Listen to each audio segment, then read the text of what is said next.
Namo tassa bhagavato arahato samma sambuddhassa. Namo tassa bhagavato arahato samma sambuddhassa. Namo tassa bhagavato arahato samma sambuddhassa. Buddhaṃ Dhammaṃ Sanghaṃ Namasami.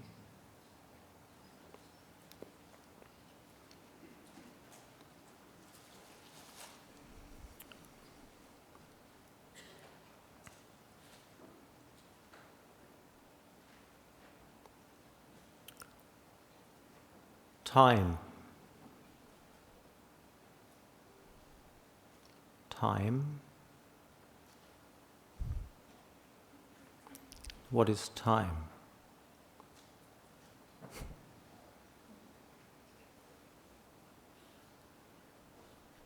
Is there such a thing as time? Does time exist? Does time not exist?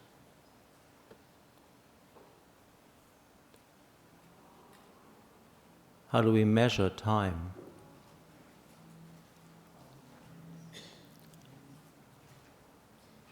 The Dhamma of the Buddha is supposed to be timeless, isn't it? The timeless Dhamma. And yet we live in time, or so it seems. 20 years since I've been here. It's a long time. 13 years I lived here. It's a long time. 7 years before that I lived in Thailand. It's a long time. And it certainly took a long time for me to finally meet this beautiful Dhamma of the Buddha. I was 22, so I had already lived a long time. So what is this phenomenon we call time? Time passes. How do we measure it? How do we even know what time is? The only way we can really measure time is through change.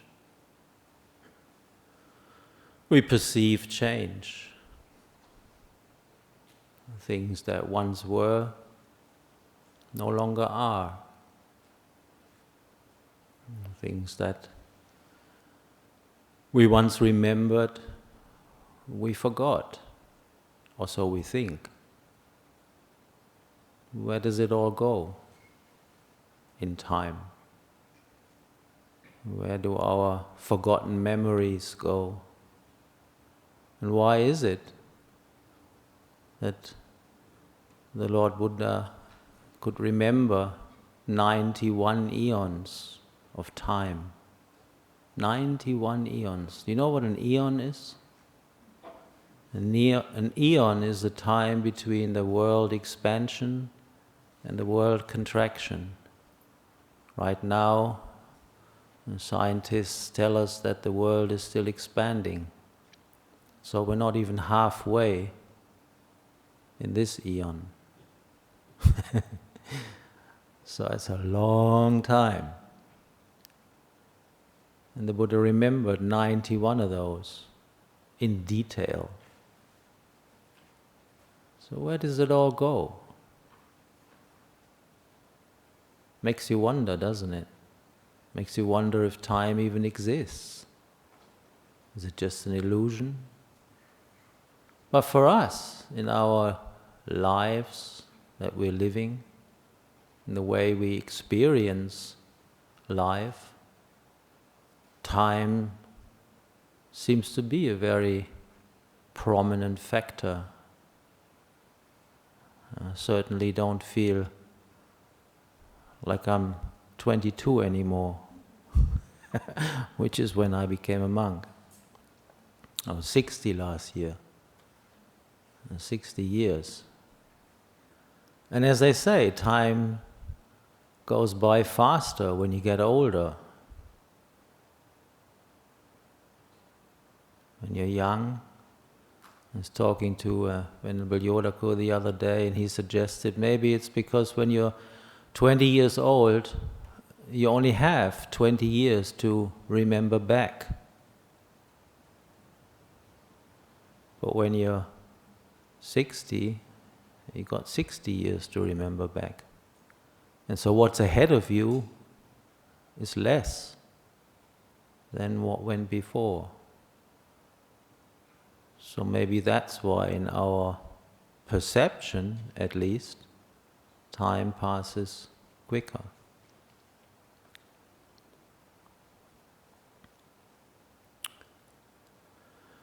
But as I said, the only way we have to remember this phenomenon of time is through change. We see things changing. We see this body of ours changing from birth through infancy, childhood, teenage, the twins, whatever. And then you see it get older. And after a while you look in the mirror and you think, what the hell is that?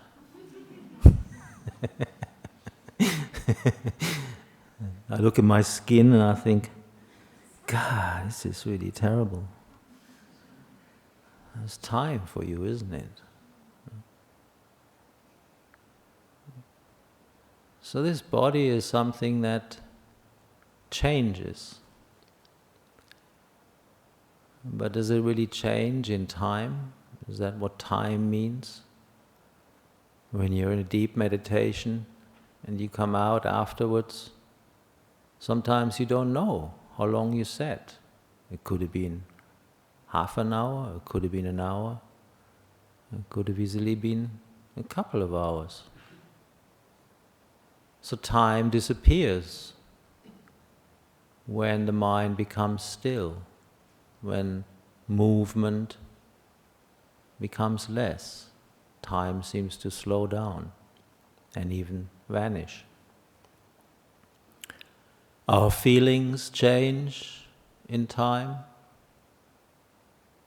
Sometimes we have pleasurable feelings and we never want them to change. We want to keep them because they make us happy. And then they change, and just because they change, even the very fact that they're changing means that the experience afterwards, the feeling that comes, is less pleasurable, and we call it pain. And sometimes we have pain and we think we can't endure it. And then when that pain finally ceases, we feel happy again. So these feelings are changing, and they make us perceive time. Our memory, again, changes. Memory and perception, very closely related phenomenon. Our perceptions change. Things you didn't like to eat when you were a child. What's it called in English? I think kohlrabi? I think. Huh? Is it kohlrabi? Anyway, cauliflower. No, maybe not cauliflower. I don't know what it is. Something I hated as a child. And I hadn't eaten it for a long time. And then somebody made some and I really liked it. Or I remember my most extreme experience of change in perception was when I had gone to Thailand and well, just to give a bit of background, I was brought up basically as a fish, in the sense that my dad was a scuba diving teacher and we used to always travel to all these wonderful countries, Israel, Greece, in the old days Yugoslavia, Italy, Spain. And we had these amazing holidays by the sea, scuba diving. So when I went to Thailand, for some reason I never made it to the sea, even though the sea in Thailand is supposed to be very beautiful. Instead I went to the mountains because I hadn't seen them yet. But then from the mountains I went to the monastery and I never left for 7 years. Never went back to Germany for 7 years. Never left the countryside. I went to different monasteries, but never to the sea. So I think it was around after my 5th rains retreat, we went down to pay respects to Venerable Ajahn Buddhadasa, who lived in the south of Thailand. And we traveled by car, and we stopped in a monastery that was by the ocean, in I think it was Petbury, if I remember correctly. So they actually had monks' kutis, monks' huts by the beach. And I thought, wow, this is wonderful, this is great. I finally get to see the ocean. But of course, as a monk, you're supposed to be restrained and you're not supposed to be playing in the water like lay people, as it says in the monks' rules. It was once the monks were playing in the water when they were bathing, and the lay people complained and said, these sons of the Sakyans, they behave like little children. So the Buddha laid down a rule and he said, okay, no more playing in the water. So ever since then, thanks to these monks, we can't play in the water. So anyway, I didn't dare to go into the ocean, and I waited until everybody was asleep. So around midnight, and it was a full moon night, I went and swam in the ocean. And the experience was absolutely terrible. I mean, add the fact that there were these jellyfish that were supposed to be quite painful. I didn't like it at all. And I used to love the sea. I used to literally love it. And all of a sudden, after all these years, that perception had completely changed. There was no enthusiasm, no desire, no love for that element of water anymore. And that was a shock to me. That was a real shock. And it was perhaps the first time that I tried to reflect on it, because as monks we're supposed to be contemplatives and reflecting on the truth of nature and all these amazing things. And I thought, what is it? Why is that? How can it be that it changes like that? And so, I don't know, can we say that time changed it? Is it time's fault that I didn't like water anymore? I don't think so. It's just the nature of all things to change. It's the nature of all things to manifest change. And things is my favorite translation of what we call the Dhamma. All Dhammas are impermanent. All things are impermanent. It's a very beautiful, a very neutral way of looking at phenomenon, a very neutral way of seeing experience. We experience things, things like the body, things like feelings, things like perceptions. They're all Dhammas, but they're also all sankharas, which means formations, conditions. So all these things are conditioned. They arise because of causes. There's nothing in this world that simply is. It's just in the process of constant change. And sometimes we don't notice it. But that, for me, was one of those first occasions where something that I had loved and cherished was all of a sudden gone. Let alone when we talk about thinking. Can we ever sustain a red thread along a particular line of thought, most people think in what we call associative thinking. And we think about one thing and then something else comes up and then we think about that and we think about that, and before we know it, we're completely somewhere else. The mind doesn't think in linear ways. It thinks according to associations. So thoughts are highly impermanent. They are highly changeable. And that we can see. And we can measure time by the way we think. We can measure time when obsessive thoughts plague us for hours. And then all of a sudden these thoughts disappear into nothingness.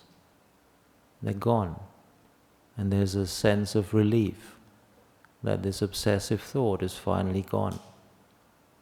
But then someone else pops up, another thought, and we obsess about that. So sometimes when you ask people, or you tell people that it's actually possible to just know in the present moment without thinking, they think you're crazy. They think it doesn't work. It's impossible not to think. So what about consciousness? Sense consciousness. We have these 6 classes of consciousness, as the Buddha named them: sight, eye consciousness, ear consciousness, nose consciousness, tongue consciousness, body consciousness, and mind consciousness. They're always changing.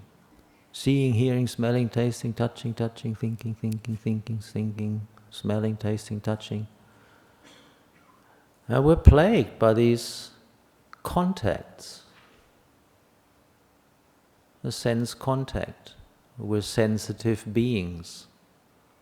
It's like an open wound. And we can't help it but make contact with the world. And sometimes the contact is pleasant and we feel happy. And sometimes the sense contact is painful and we feel irritated by it. So sense consciousness, again, is something by which we can measure time.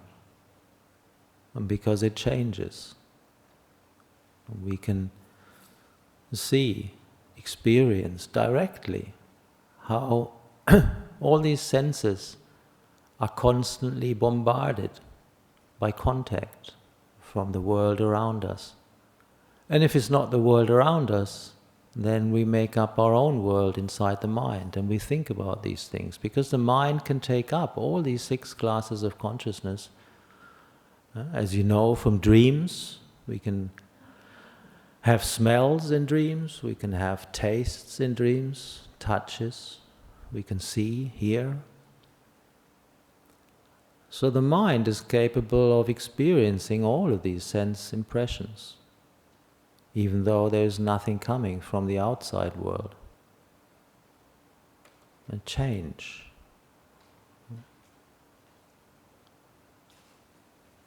So where is this timeless Dhamma then? What is timelessness when all these things continually change? And the closest we can get,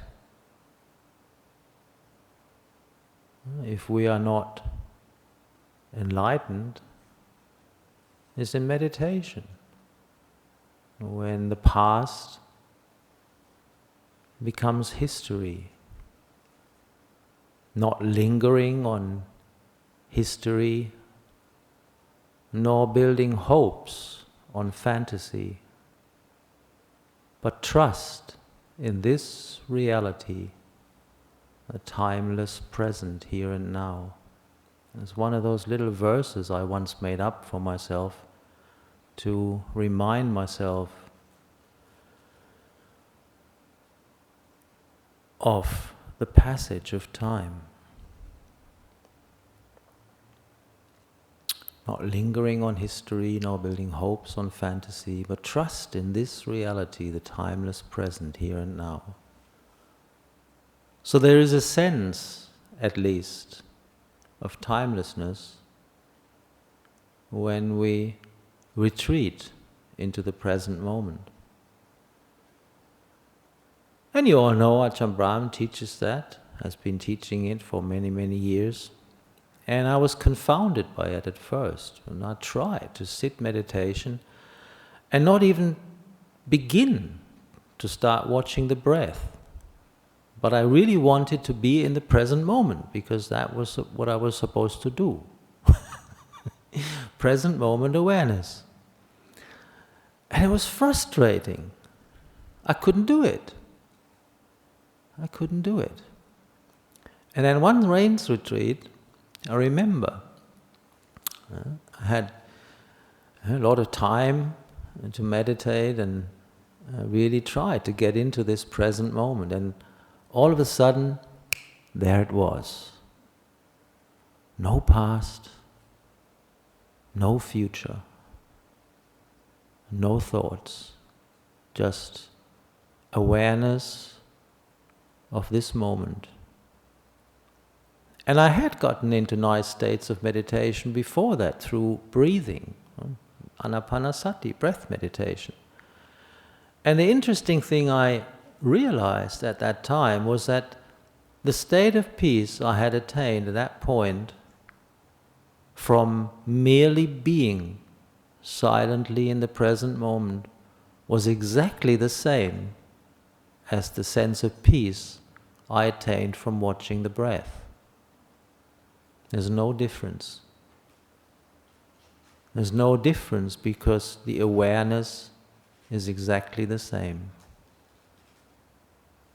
What you know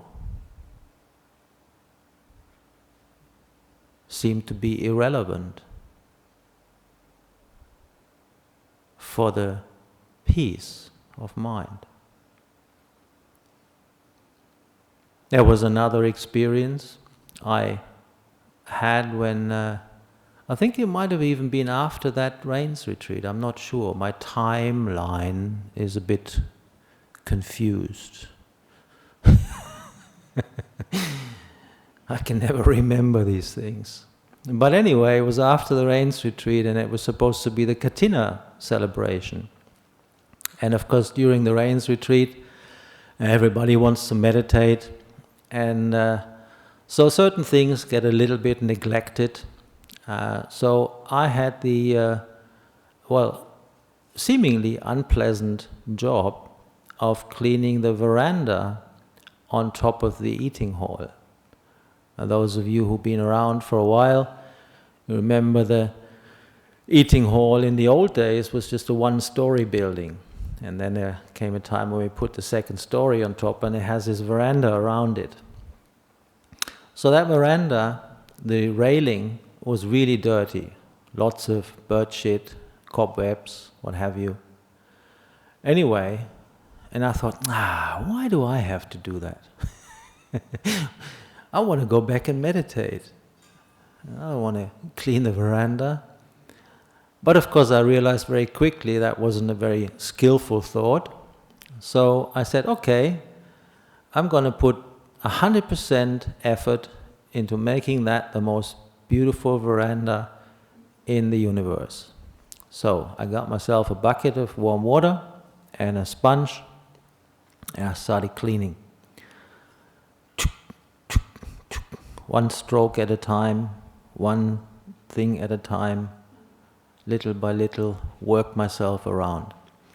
And I got so absorbed into cleaning that veranda that became the object of my mind.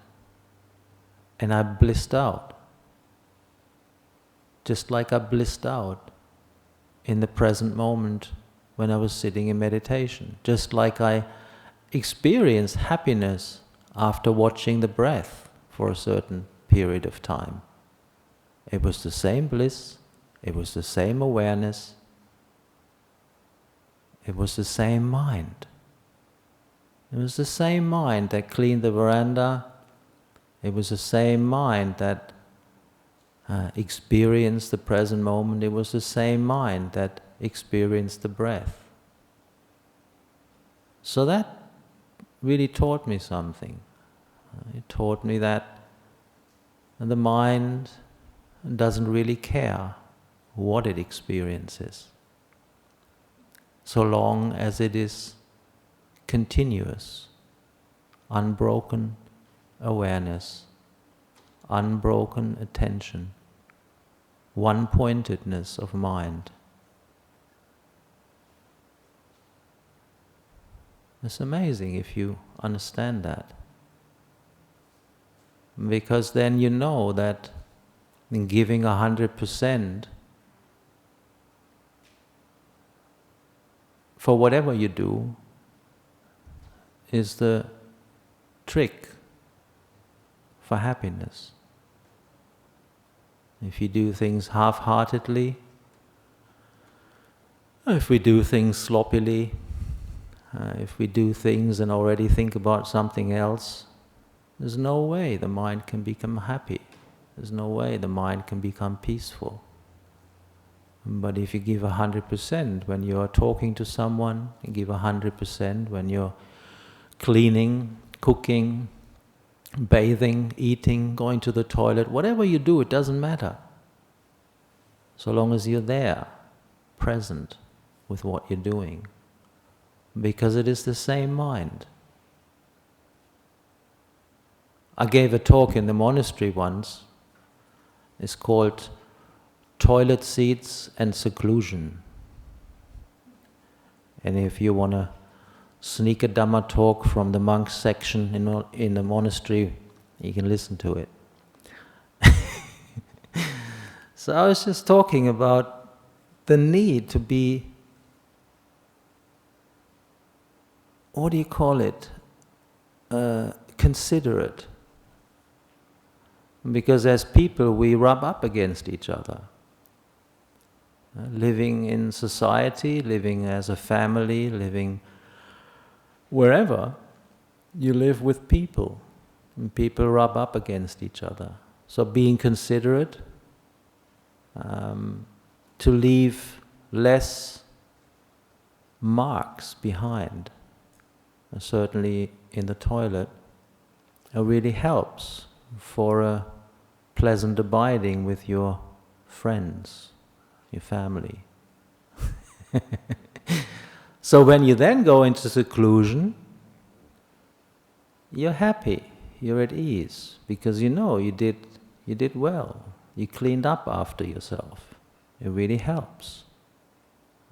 Because it's the same mind, it's the same awareness, it's the same quality of knowing what is going on. On the level of mindfulness, we train. We train to be aware. We train to be awake. We train to be present. We train to be sharp. And of course, the more sense input we indulge in, the less likely it becomes that the mind can maintain continuity. I think the attention span of your average teenager these days is about 3 minutes. How long is a YouTube clip these days? I don't know, I don't watch it.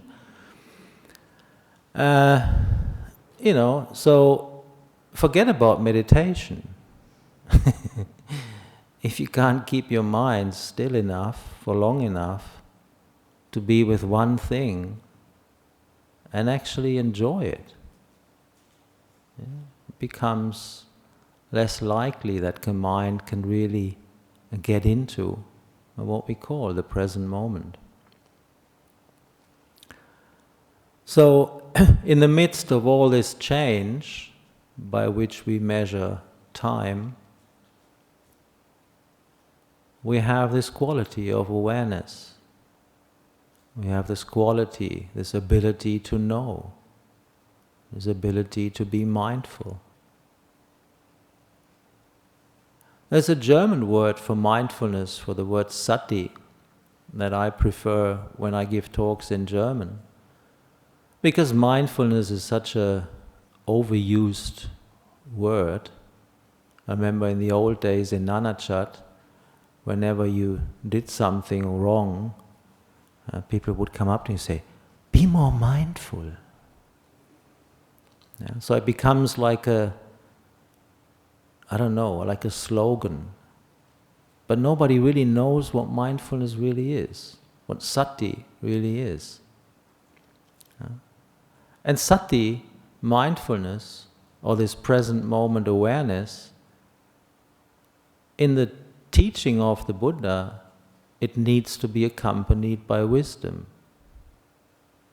And the wisdom is, for instance, that we know change, that we understand change, and that we understand the uncertainty in conditioned phenomena. And that word conditioned phenomena is again one that I personally dislike. Because when you use the word conditioned phenomena, it implies that it is something. So I much prefer the word conditions, or sometimes translated as formations. It's good to learn some of these Pali words like sankhara. Sankhara are formations. They're not conditioned phenomena. Why? Because they are as much conditioned as they are conditioning. So a formation is both conditioned by conditions from the past as it conditions the conditions of the future. The Buddha was once asked, formations, why do we call these things formations? Formations are called formations because they form the formed. Sounds a bit strange, but if you think about it, if you allow it to sink in, it makes sense. It's active, but it's also passive. It's the result of the past, and it is the cause for the future. So talking about time, we have these modi. We have the past, we have the present, and we have the future. What's the difference? What we hear a lot is to let go of the past and to let go of the future and to be in the present. As if the past somehow was bad and the future is bad and only the present is great. And yeah, to an extent that's true. But does that mean that we're not allowed to learn from the past? Does it mean that we are not allowed to contemplate the consequences of our actions for the future? Our actions have consequences. What we are experiencing right now is the result of the past. So the past, the present and the future, as Luang Por Chah once very beautifully said, can be seen as one. We have this beautiful word in the Dhamma, what we call bhava. And bhava, in most cases, they translate it as existence. But there's also some translators who translate it as becoming. And I never liked that word becoming when I was a young monk, because it never made sense to me. And now I don't like the word existence anymore, because that doesn't make any more sense. Becoming makes a lot more sense to me now, because there is nothing.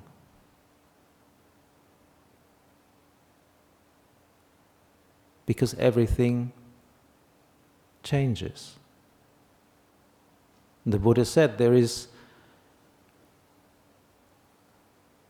change in persistence. So certain things, they last for a particular time.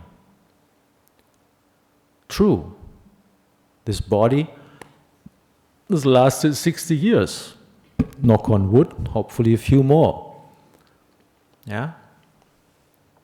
But you can perceive change in that persistence. So there's the arising and there's the passing away.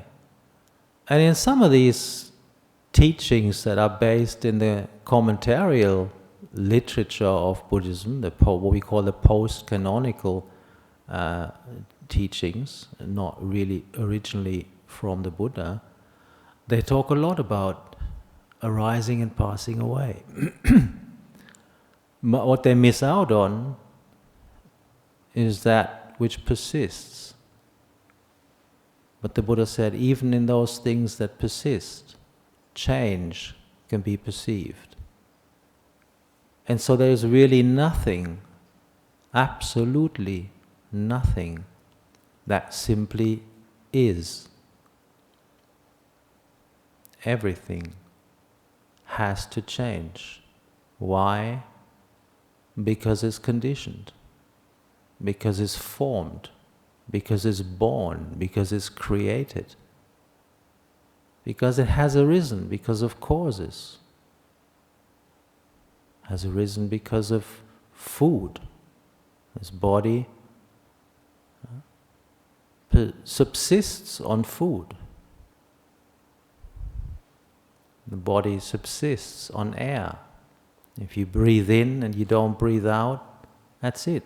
You're dead. Finished. One breath. That's all you have.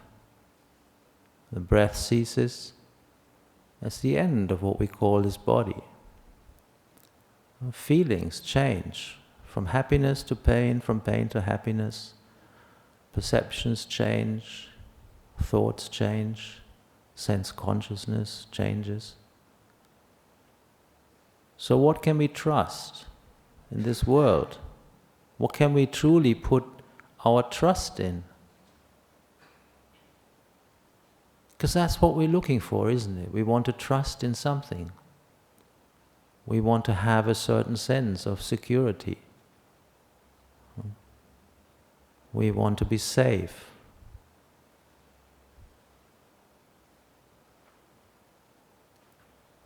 So what can we trust in? What takes us through this life? If we rely on these things that constantly change, eventually they change for the worst. And then we're in trouble. Because if we're not prepared, that's going to be painful. But if we can see it as nature, just taking its course, then we're on top of things. We see these 5 groups of existence, what we call them, the 5 heaps, the 5 khandas. I like the word heap, much better than groups. And groups is too, it reminds me of going to school. But heap is great. It sounds a bit more messy. And that's what they are, they're messy. Form is messy, feelings are messy, perceptions are messy, thoughts are messy, sense consciousness is messy. There are 5 heaps not to be trusted. They stab you in the back sooner or later. That's the truth. It's the awful truth, but it's one that we need to come to terms with if we really want true happiness. And that true happiness we can only find in that which we can truly trust in. And that's, for the time being anyway, our ability to be aware, our ability to know, our heart. In the beginning, when we start practicing, we can't trust the heart. The heart is deceitful above all things, I think someone once said. And yes, or they say the heart wants what it wants. When people talk about the heart, they point to their chest. Yeah? When people talk about the mind, they point to their head. Why is that? Is there a difference between the heart and the mind? Where is that awareness? Is it in the head? Is it in the heart? It can be, but it can also be somewhere else. If you learn how to astral travel, well, that's a bit far out, isn't it? But still, the mind is not the four elements.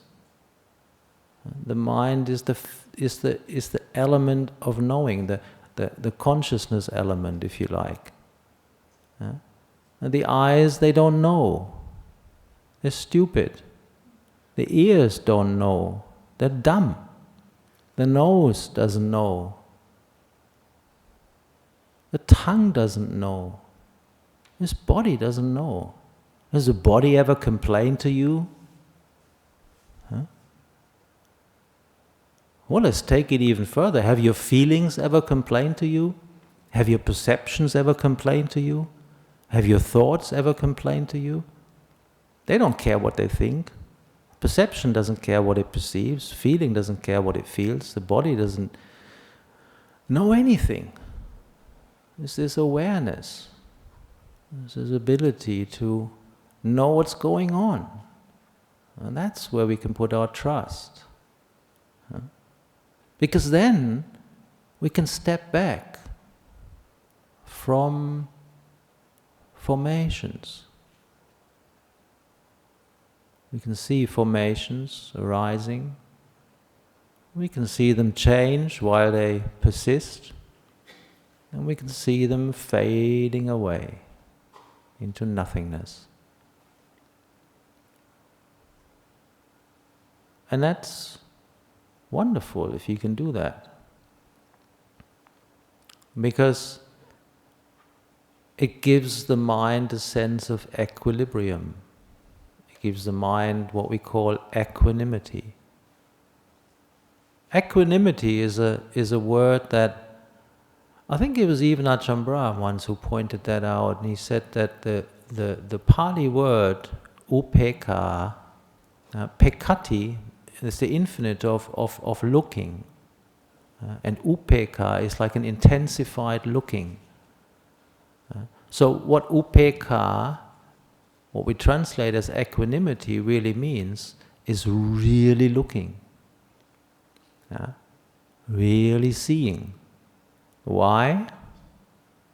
And that's where the equanimity comes from, because you're no longer interested in what you see.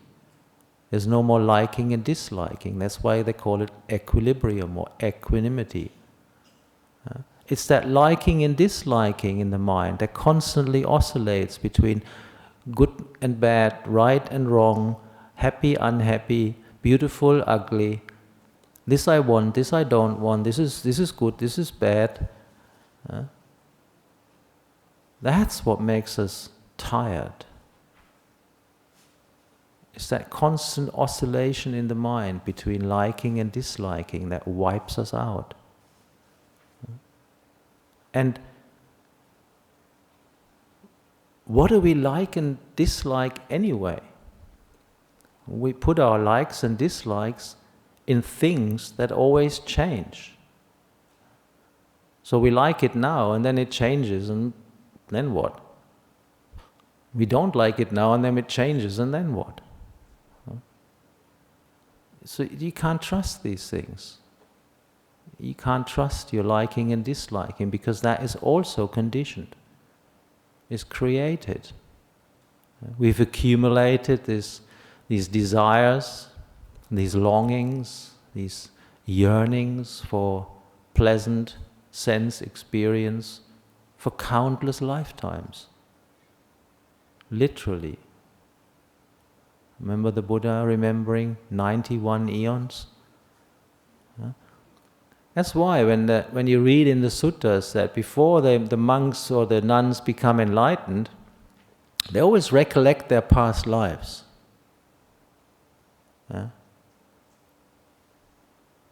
So the Buddha recollected 91 eons, and then he said, okay, that's enough. Let's get out of here. I remember as a French monk once, he actually was in Perth the year I came, or I think a year later. He spent a year with us in Perth in the old days. I think it's 94, 95, around that time. And he was one of these monks. I always hoped he'd stay in robes. Unfortunately, he disrobed. But I always thought if he ever wrote an autobiography, it'd be the most amazing autobiography ever. Because he'd been with every Kuba Ajahn you can imagine. He's seen all the monks. He's asked them all the questions. So he had all these stories. And he went to this one monk in the south who was supposed to be an arhat, who could remember his past lives. And he always had the ability to ask them point blank. So he said, so how many past lives you remember?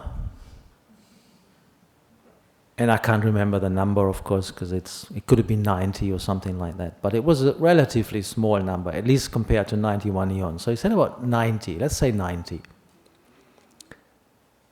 And then this monk said, well, if you can remember 90, why didn't you remember any more? You know what he said? It was enough.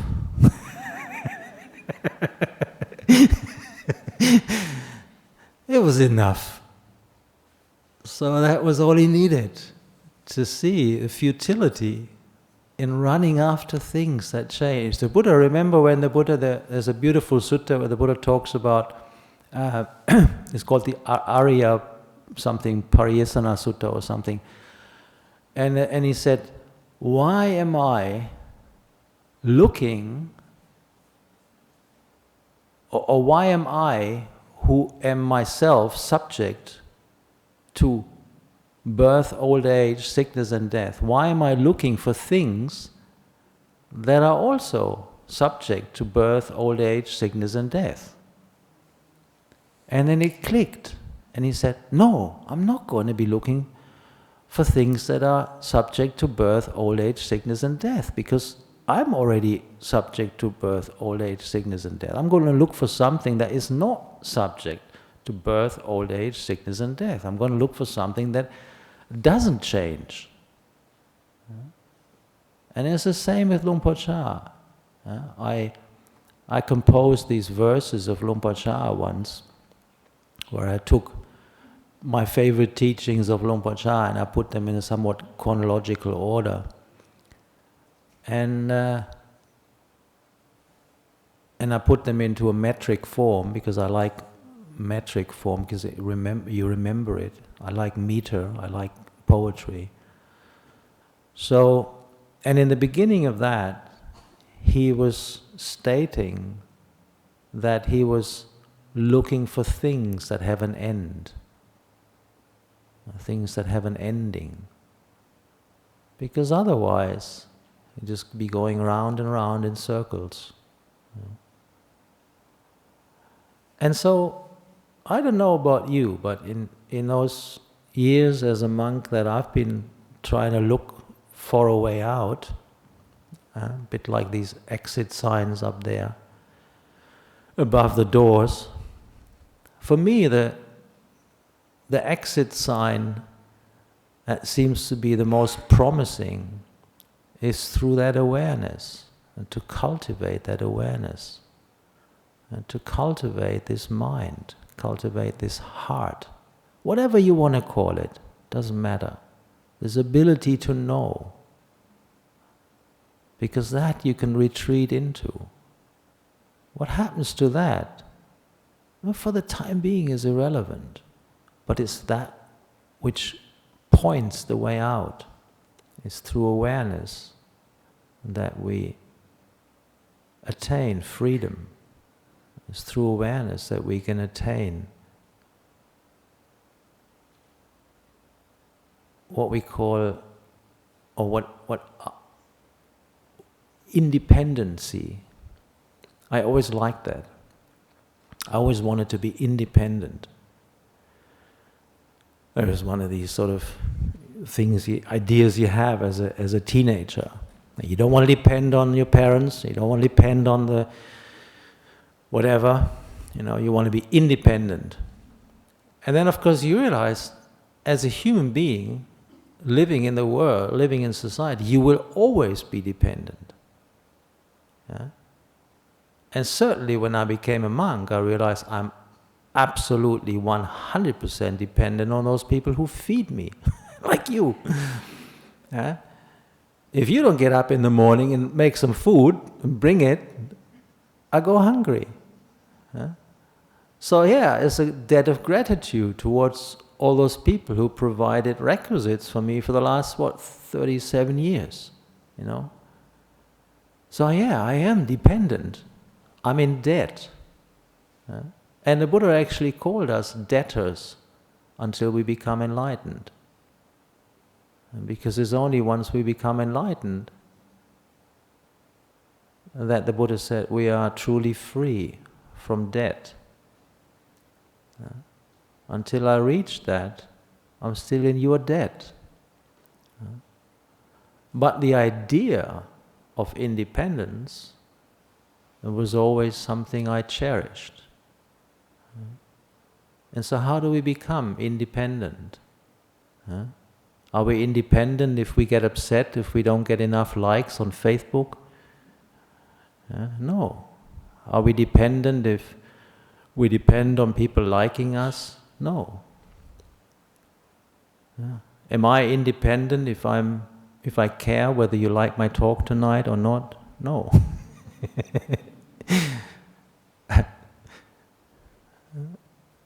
So independence is to me, at least it's a beautiful concept.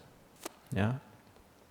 But we have to realize as human beings that we're social beings in a sense. We depend on each other. And it's that realization that once you practice the Dhamma more and more, the more you understand the depth and breadth of what the Buddha meant when he taught something like the Four Noble Truths. Dukkha. The more you understand dukkha in yourself, the more you understand dukkha in everyone else. And that's where true compassion comes from. If you don't understand suffering, if you're arrogant enough to think that you're not suffering, or somehow you can get out of it, escape it, in some worldly way, and then of course you won't have compassion for those fellow beings, and because you want to just get your own. You don't care about anyone else. If you understand how dependent you yourself are, as human beings, as beings born into this world, we're completely dependent on our parents. That's why the Buddha said, right view, one aspect of right view is to realize the debt of gratitude towards your parents. Because if they had forgotten you on a bus stop somewhere when you were an infant, you wouldn't be here today. Because you're completely hopeless as an infant. I don't know how long my mom wiped my butt when I sat on the toilet. Mama, Mama, come, wipe my bum.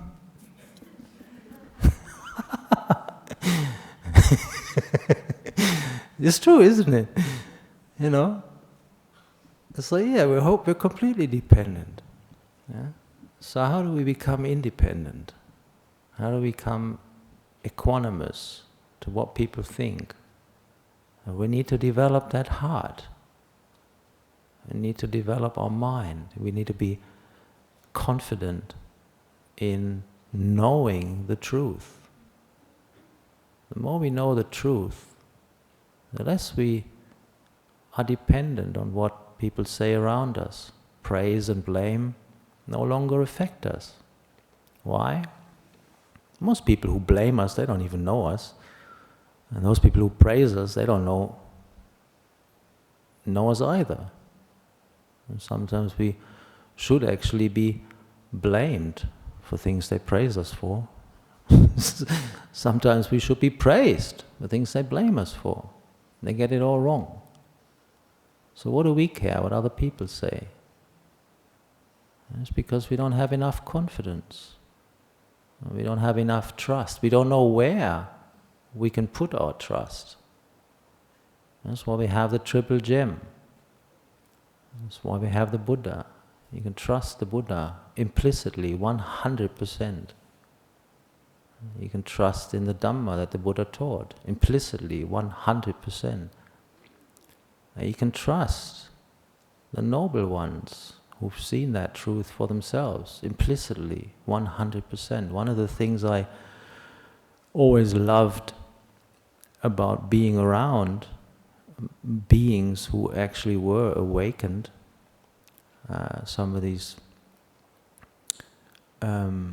monks who had actually developed the Dhamma to the point of complete self-realization, was the fact that they would never judge you. Never, ever will you feel judged in the presence of an arhat. And probably not even in the presence of an anagami. Because they've seen non-self. And they've seen formations as formations. They've seen sankhara as sankhara. They've seen the heaps that we attach to and cling to and hold on to and cry and laugh over as what they are, just nature. And they don't see it personal. They don't take it personal. Even though they know that you're still full of They never judge you. They never do. You feel safe in their presence. Because they don't look at you as a person, as an individual. They look at you as formations that have arisen because of causes and that eventually will change. Maybe for the better, maybe for the worse, and then for the better, and then for the worse again, depending on how long we hang around in samsara. But there's no stability in that. There's no safety. But there's a safety in being around enlightened beings because they don't judge you. I remember, it's because sometimes I like be a bit provocative, so I think it's the first retreat they asked me to give in Singapore, and they wanted a biodata. And I know, what the heck is a biodata? I didn't even know what it was. So, and somebody said, oh, a biodata is like a short biography of your life. And so I wrote a little poem, and I sent it to them in Singapore. What's there to life?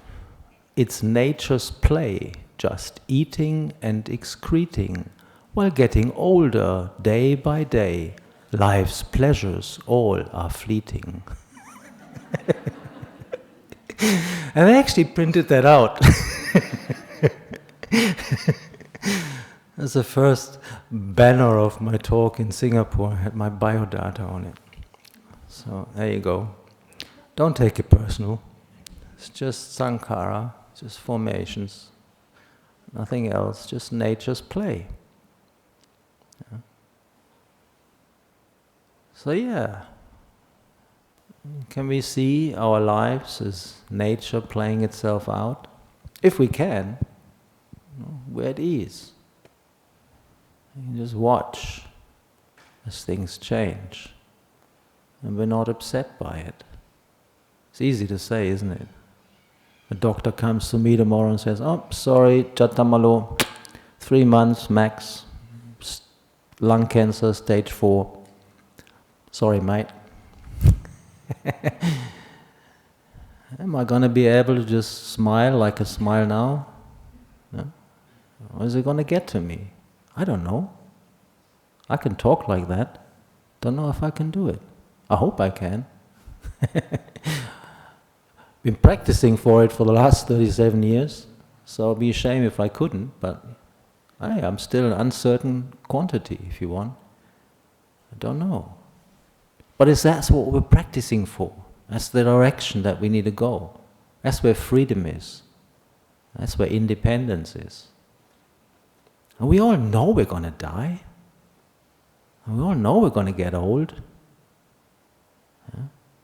So, if you made good karma in the past, like as one of these great monks in the forest tradition, Lumpu Dun, he saw in his meditation that he hadn't harmed any being for such a long time that in this lifetime he wouldn't experience sickness.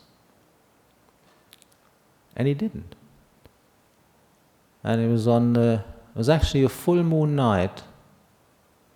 In the morning he told his monks to gather, because it was also, I think it was also one of these big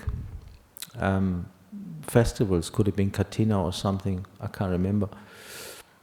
And so there was a lot of people coming to the monastery anyway. So, and he hadn't been able, I think he hadn't been walking for a while, so he asked the monks to put him in a wheelchair and to roll him around the monastery. The monks thought it was a bit strange. And then he went through the motions of the day, with the lay people and ceremonies and whatnot. And then in the evening he gathered the monks around him. He gave a really nice Dhamma talk, and then he copped it. Just like that. He knew. He knew exactly when he was going to die. It's beautiful. But for us, as what we call not so enlightened ones, it's something to aspire to. But we need to know where we can put our trust. Put your trust in the triple gem, and put your trust in your heart. Try to develop your heart to the point where you can actually trust it.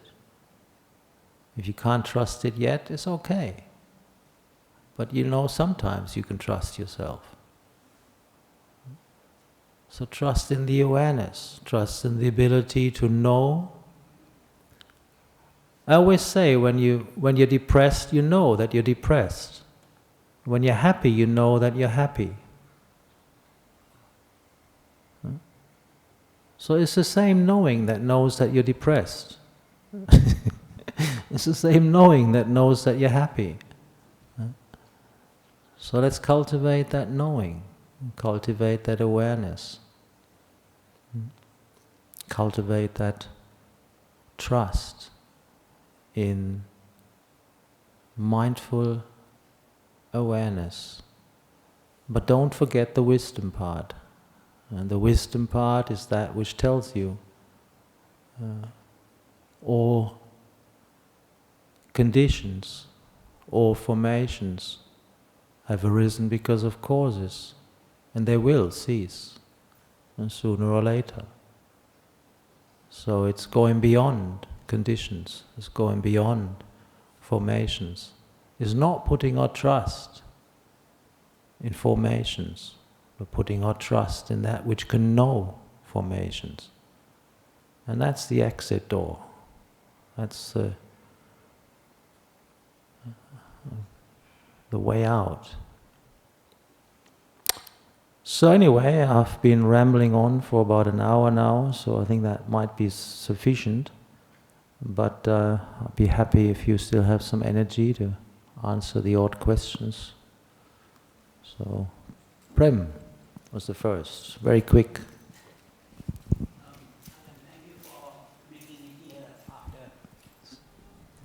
thank you for coming back after how many, 17, 18 years, and appreciate it, and thank you for the teaching tonight. You mentioned, I don't know whether I understood correctly, the present moment awareness, you said is timeless Dhamma. Is that sort of what you meant? Timeless Dhamma is present moment awareness. I don't think. What timelessness? The timelessness of the Dhamma, as far as I understand it, is what makes the Dhamma timeless, is that it has nothing to do with time. Mm-hmm. So the Dhamma has absolutely nothing at all whatsoever to do with time. Right. And that's why it's timeless. Yeah. Yeah. Now, what does it have to do with? It has to do with hetu and paccaya. It has to do with het pon, as they say in Thai, with cause and effect. So the causes and effects 2,500 or 600, whatever years ago, or 91 eons ago, and the causes 91 eons hence, if they're the same causes, they produce the same results. So cause and effect is at the heart of the Buddhist teaching. Yeah? So it's not time. That's why I said, sort of in the beginning, or I raised the questions, I didn't want to answer it because honestly I don't even know whether time even exists. Yeah? And I don't even want to discuss it because it's not the point. The point is that the only way we can perceive time is through change. And the only way we can perceive timelessness is to go beyond cause and effect. As long as we create causes, there will be effects. The good, the bad, and the ugly. Ajahn, I was brought to understand, I've read and know that, I don't know that is correct, the fact that there is no expiry date for the Buddha Dhamma. I mean, it is at 2,500 years later, it is as valid and as effective as it was the time of the Buddha. Yeah, so, but even that would be limiting. Yeah. Even that would be limiting. It literally means that it has nothing to do with time. Yeah. It literally means that cause and effect is what makes this universe go round. Sure. So when Luang Por Chah, remember there's this saying, he said, "No het nua pon." Also, above causes and beyond results. That's where freedom lies. Yeah? As long as we create causes, there will be results. Sure. Yeah. But anybody notice that beautiful sign outside the Dhamma hall here? It says, what does it say? To avoid evil, to cultivate good, and to purify the mind. So before we can purify the mind, we need to do good and avoid evil. Yeah? So we got to make the mind better first, and then we can let it go. You can't let a bad mind go. Thank you very much, Ajahn. Thank you.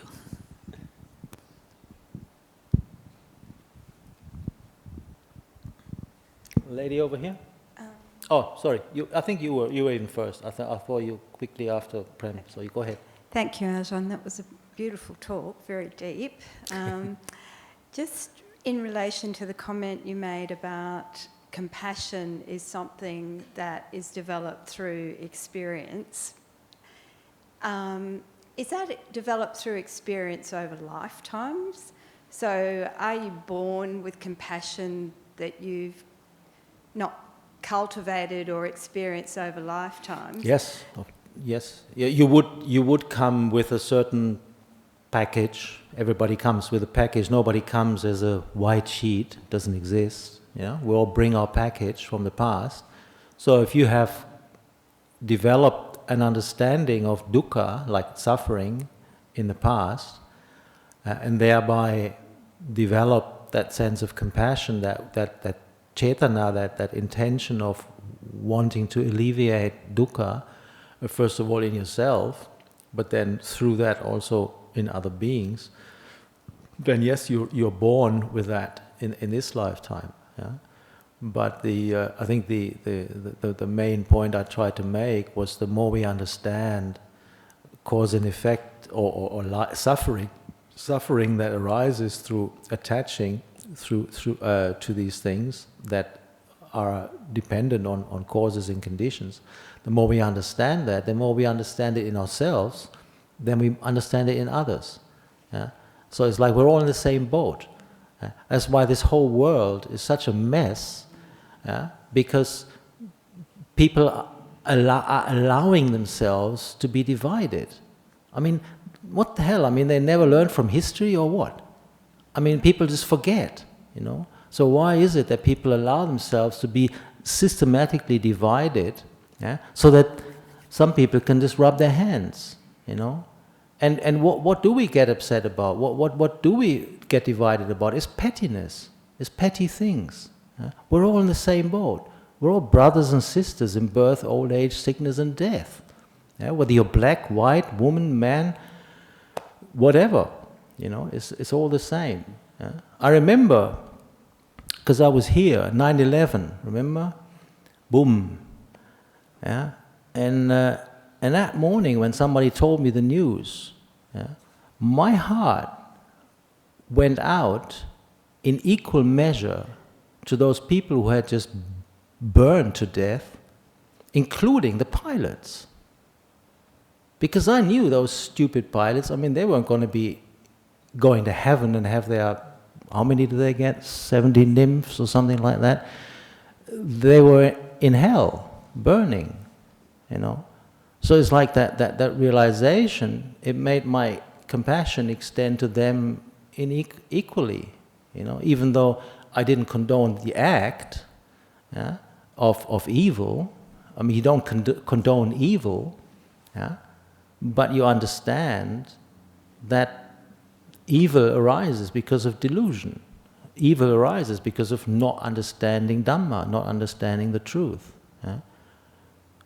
And so yeah, that's kind of what I meant. But yeah, you will be born with more or less compassion, depending on how you developed it in the past. So it comes back to cause and effect, exactly. basically. Yeah, you created the causes in the past like that. And is it both cultivated and experienced? You can do both, can't you, just by being aware of what those pilots are going to be going through and having compassion for them. So that's sort of cultivating some compassion rather than a past experience. It's a bit like a question that I recently discussed with someone, whether, you know, we're talking about letting go, yeah? And we're talking about insight, right?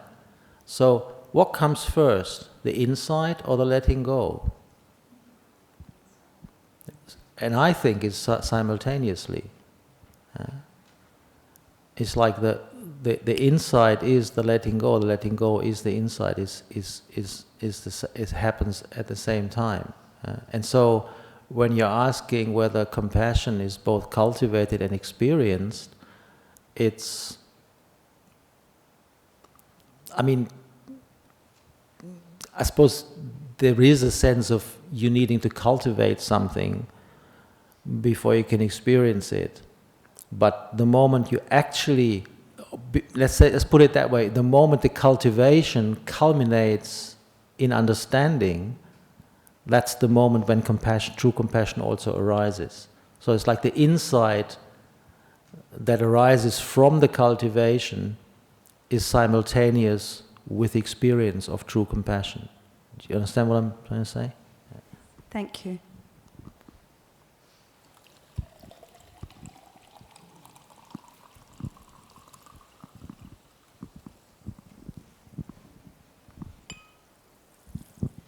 Thank you for that talk tonight. It's very interesting. I just want to go back to the point that you were making about the awareness, that moment that we have when we are truly aware of the things around us. So from what I understand as humans, we're surrounded by objects. Everything in our world is an object, and we experience those objects and develop perceptions to varying degrees for these objects. And with that comes that duality, you know, with happiness, unhappiness, and all sorts of different ways of perceiving.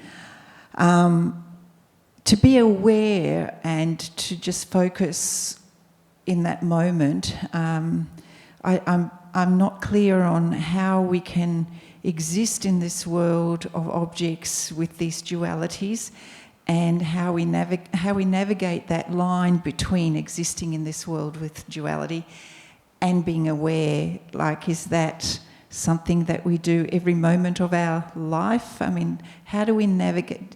I'm not sure if I'm making this clear. I think I know where you're coming from.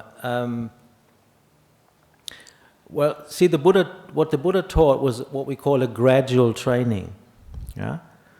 So obviously, then when we start, there's still a lot of the mind is still very diversified, and there's a lot of dynamics, and there is the constant switching between the different sense impressions. Yeah.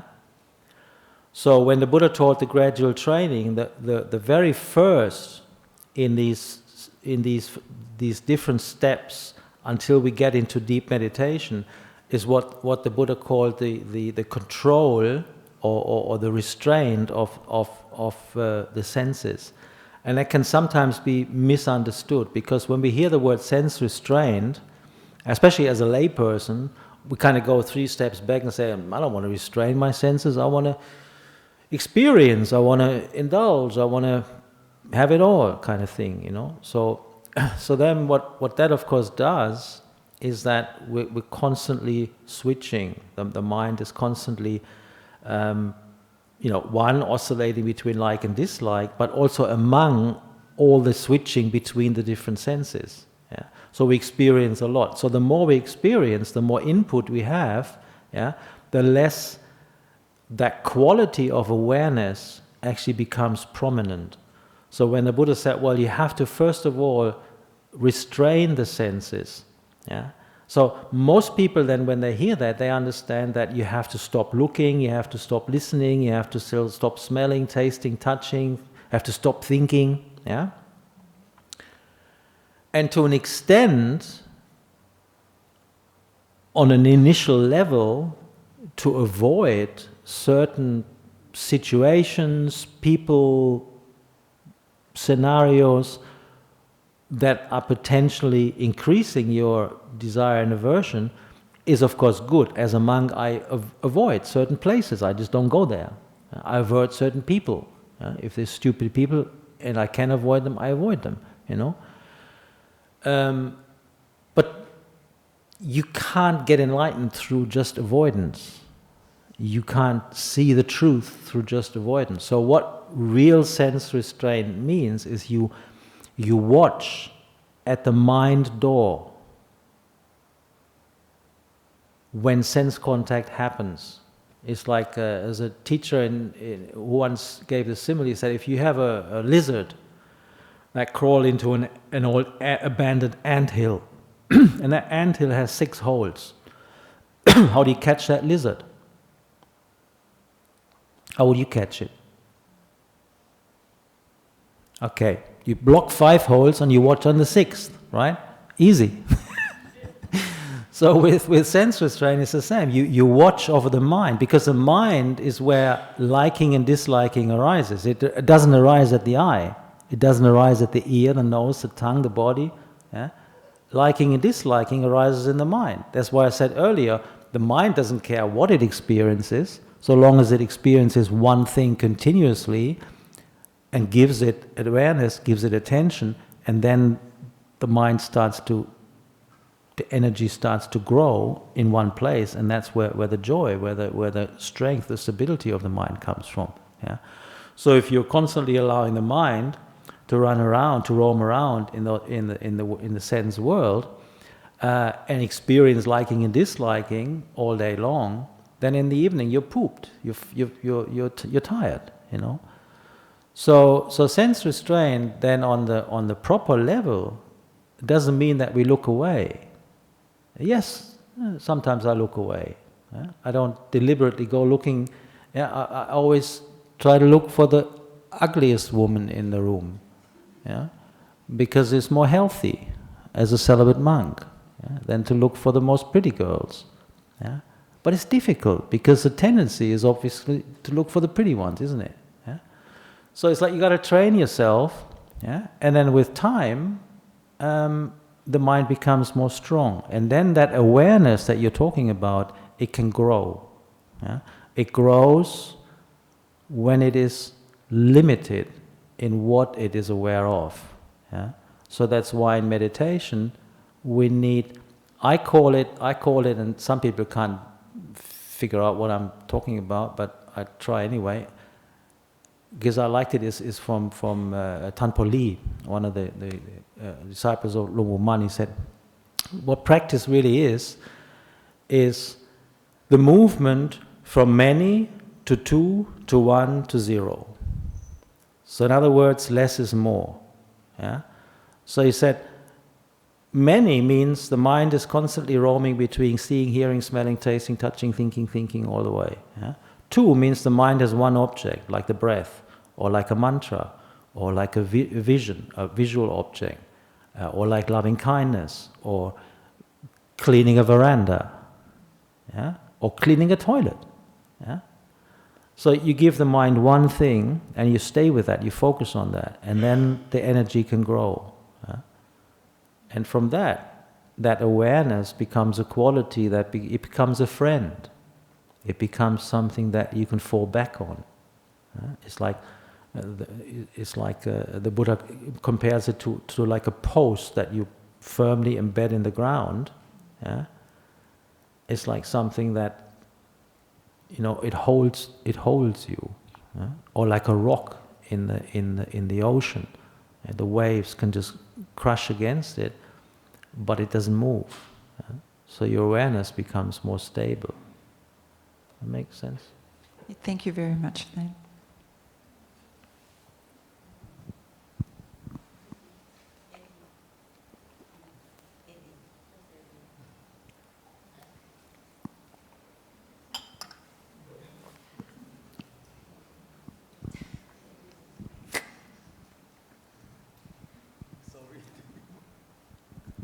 Ajahn Cattamalo, thanks for a very deep talk. Cattamalo is not here.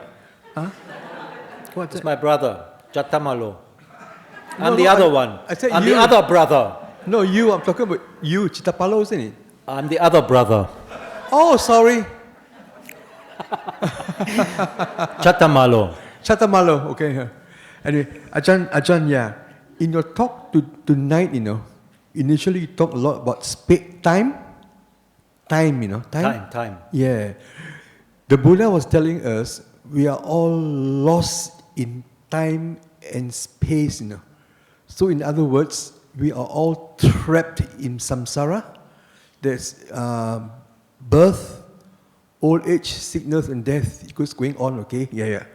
And the whole thing is, as you say, is a mess, It's suffering, the thing, okay? The way out is suffering. The way out, the exit, we have to look for exit, okay? And the exit is the Buddha's teaching, So what do you think? The exit, the Buddha's teaching is, we follow the Buddha's teaching, and we become lighter and lighter and lighter and lighter and lighter, like 31 planes of existence, become a lighter, and then we from there on, we nibbana, end of all this cycle of rebirth. Trapped in the time, the things in it. Can you see what I mean? Is that the question? Yeah. I think I'm just saying. So each time when we have our problem, which we have we should bear in mind. Oh, we are all trapped. This thing, okay. What we should do is this thing is we should go into like but the tools which the Buddha gave us, it take a long time, okay? Like meditation, blah, blah, blah, all these things. To keep lightening ourselves, lighten and keep lightening, As we lighten, we float up to like we go 31 place, we go up. We suffer less and less and less and less and less. You're right. You're right. I think. I mean, it's a fair description because, like I said, just to the lady here, it's a gradual training. Yes. And so, and we have to trust in that gradualness. So we cannot expect magic. You know, it's not. It doesn't happen like that. Nobody can come with a magic wand and say, "Bing, you're enlightened now." So we have to do the work. Yes. Yeah? And the work for us as monks is the same as it is for you as lay people. There's no eightfold path for lay people and eightfold path for monks. It's just how far you prepare to take it. That's the only difference. But it does take time. And so in that sense, time, as it were, exists on that conventional level. But that's the idea of following that eightfold path, and then allowing the mind to become lighter and lighter and lighter, as you said, so that the burdens that we carry become less and less and less. Yes. But the crucial thing is to see a burden as a burden. If we don't see burdens as burdens, we keep carrying them. So we need to know what a burden is, and for that we need to be willing to look at suffering. And that's what most people are not prepared. Most people run away from suffering, and they never look at it. If you never look at it, you never see it. If you never see it, you never contemplate it. You never contemplate it, you never understand it. So we got to be able to look very carefully at these things that we hold on to, which I said in the beginning, are all subject to change. And then trust in that awareness, which gives us the ability to step back from experience to an extent and look at it and understand it. Because it is only through understanding that we can let go. That's right. Only through understanding we can let go. The Buddha was saying he doesn't want us to read his teaching to read it. He wants us to experience it. It's only through experience can be lighten ourselves, you know. You know, there's one line, I wasn't going to use it tonight, but I might as well because it's a good one. Information is not knowledge. Knowledge is not wisdom. Wisdom is not truth. These days, everybody thinks when they look at the internet for 20 minutes, they know. But all they do is they collect information, because they don't actually apply that information to their own experience to make it their knowledge. But even if you know, it doesn't help you. You know certain things are bad, you still do them. You know certain things are good, you still don't do them. So knowing is not wisdom. And wisdom is not truth. So what is wisdom? Wisdom is the ability to let go when it hurts. Anybody can let go when it doesn't hurt. I can let go of that glass of water. Okay, I drink one when I get back to my room. But can I let go of something that really hurts? Something that I really want? Can I let that go? So letting go when it hurts means you understand that that which hurts is not yours, because then it doesn't hurt anymore. It's still a painful feeling, but the mind is no longer taking that up as a personal thing. He sees it as nature. And then wisdom is not truth in the sense that only the Arahant has arrived at the truth. He doesn't need wisdom anymore because he is wisdom. So wisdom is the path. Wisdom is the path to liberation. Wisdom is the path to truth. So information is not knowledge. Knowledge is not wisdom, and wisdom is not truth. So understand the difference and don't fall for the illusion that information is knowledge, or even for the illusion that knowledge is wisdom. Some people know the suttas inside out, they still haven't got a gram of wisdom. So wisdom means to be able to let go when it hurts. And if you no longer need to apply wisdom, because you are wisdom, then you arrived at the truth. You finished. The job is done. Just one more quickly. One quick one, important. I just want to ask you, you talk about the exit, Ajahn, about the exit door. There it is, exit. No, exit door, okay? I know. So the exit, in what you're talking today is nirvana. Nibbana, exit, nibbana, end of all Nibbana is what's on the other side of the exit. Yeah, that is the exit door. The other side of the exit. Fair enough. Whatever I know what you mean. Yeah. My question is a hard question. You don't have to answer. Do you think it is difficult to attain Nibbana? And the other thing is, do you think a lot of us here, we are close to it already? Yeah. Eddie, I think a lot of us. Eddie, I don't think it merits a yes or no answer, because it's the same process. We just need to do it.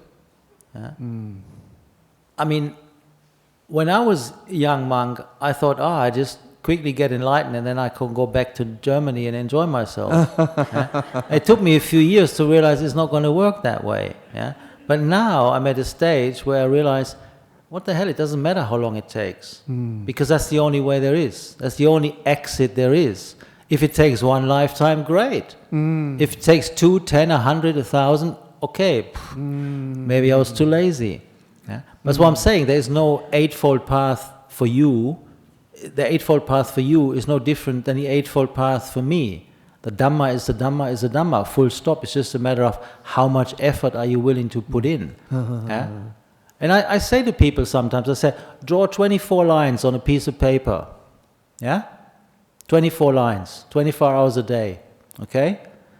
Then you count how many hours you need to work. You can't get out of it. How many hours you need to eat. Go to the toilet, wash, sleep. How many hours do you need to, socialize? How many hours do you need to, whatever you think you you must do every day, you write that down with a time. And then you see under the line how many hours you got left. Then you take those hours that you have left and you divide them by 2. In other words, you cut them in half. And that is the minimum you should meditate every day. So everybody try that. I guarantee there's more time under that line than you meditate every day. So if you can live up to that, then I can answer that question. Thank you very much.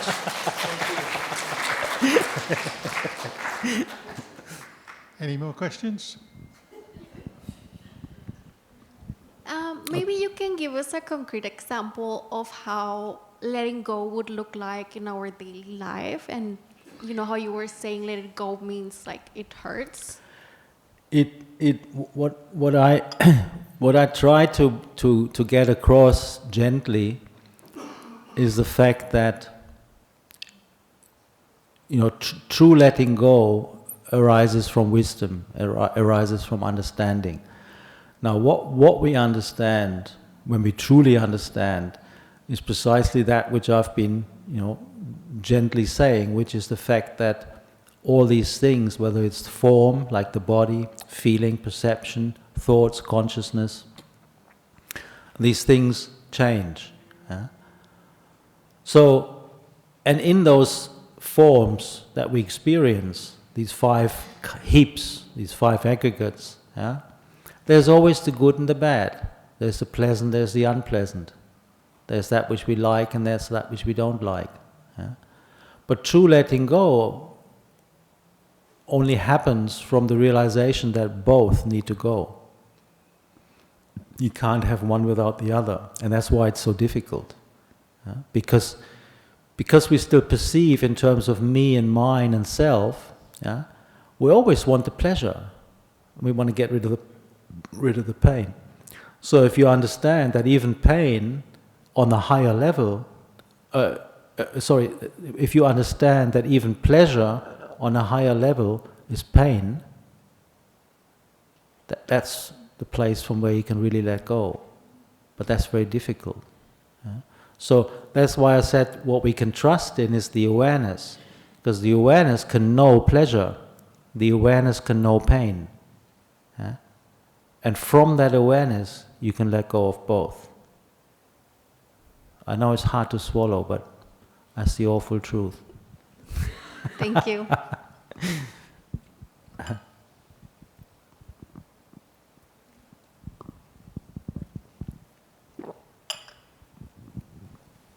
Thank you, Ajahn. Very nice talk.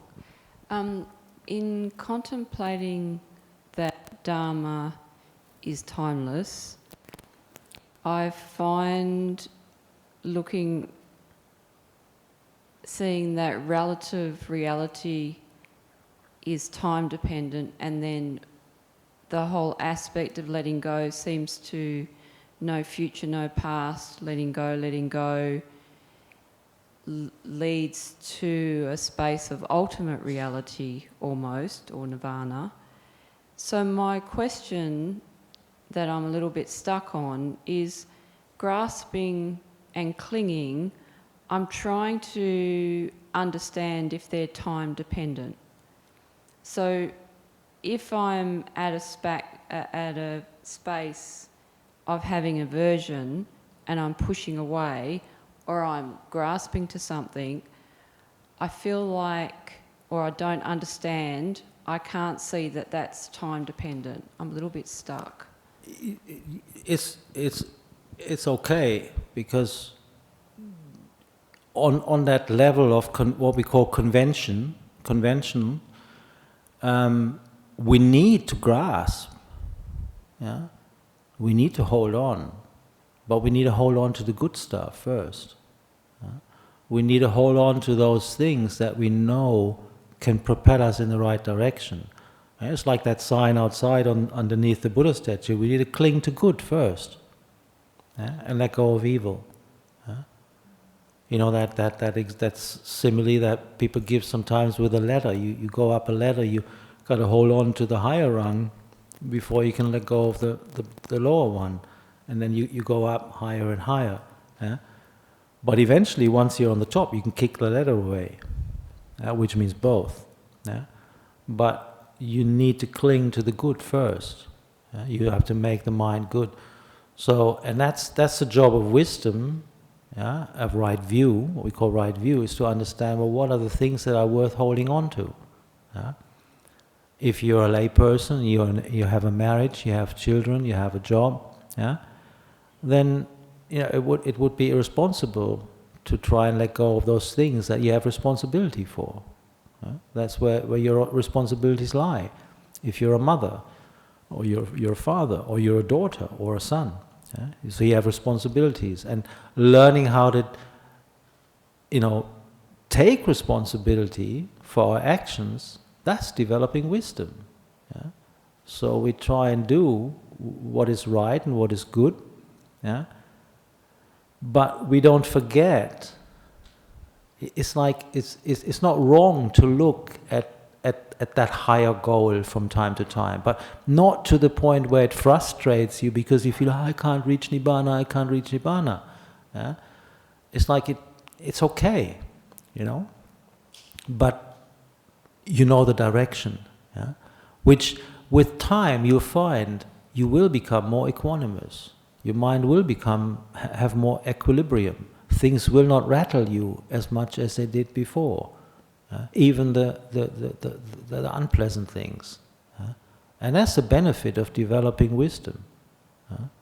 So it's like we can't jump in the deep end like that, I mean, I know that talk was a little bit, more,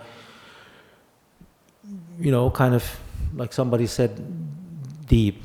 But it's just I kind of find it's good for people to know the direction, But at the same time, once you're still, need to take responsibility for certain things in the world, you can't do that level of letting go. Even most of the monks can't do it. Let's face it, I mean, it'd be nice. I've been trying for 37 years. Ajahn Brahms gave the example in his talk earlier today about the gentleman who went into that space of stillness and he was taken. And so I was reflecting on that example and moments of wow moments that I've, as short as they are, that I've had in meditation where you do get to that point of stillness and everything opens up to nothing. So What happened with that particular person is because he had created these conditions in the past, and it was in a sense it was like a fluke, what we call a fluke experience. It doesn't mean that it didn't have causes. Of course it had. It wouldn't have arisen without causes. But the causes might have been created a long time ago, and then something triggered it, and he was able to go into that state. It's the same with past lives. And sometimes you get flashes.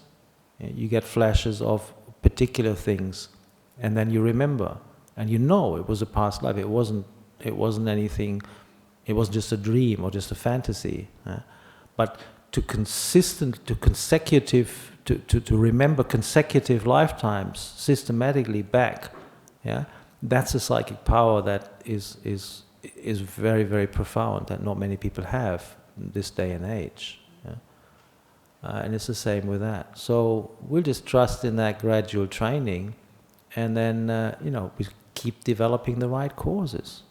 And in my experience, most of the time I had a good meditation was when I didn't expect it. It just came together. When you talked about that concept of time, it's been amazing to reflect on, and that Dharma is timeless. And I had this notion of rebirth. We always think, we're reborn on a timeline, but it almost makes me contemplate the whole fact of rebirth being any time. It was quite profound. That's why I don't like the word "re" anymore. Is birth. Birth. And it can go in either direction.